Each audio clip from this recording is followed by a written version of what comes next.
Ever since becoming a bishop, I've worn this pectoral cross. It's actually the fusion of two different crosses, one of which I was given when I became Bishop of Tewkesbury, the larger one on the outside. It's a very simple silver cross. But then the smaller one was added when I became Bishop of Leicester. And it was presented to me by two people from Syria who are refugees in this country.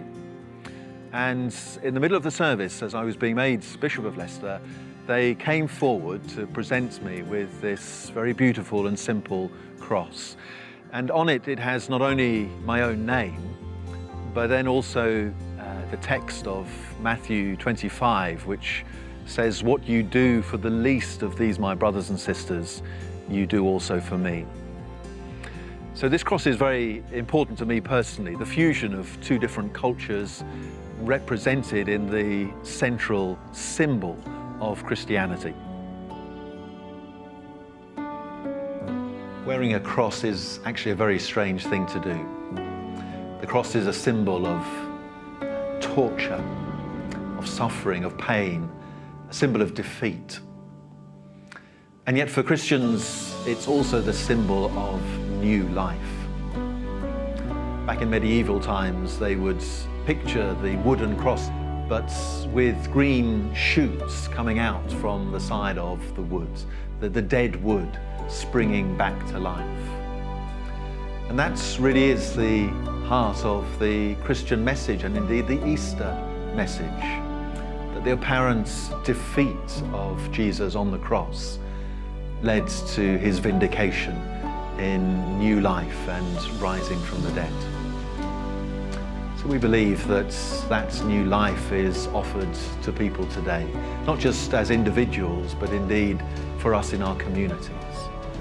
That the barriers that exist between ourselves and God, but then also between ourselves and our neighbours, those barriers have been broken down because of what Jesus did on the cross.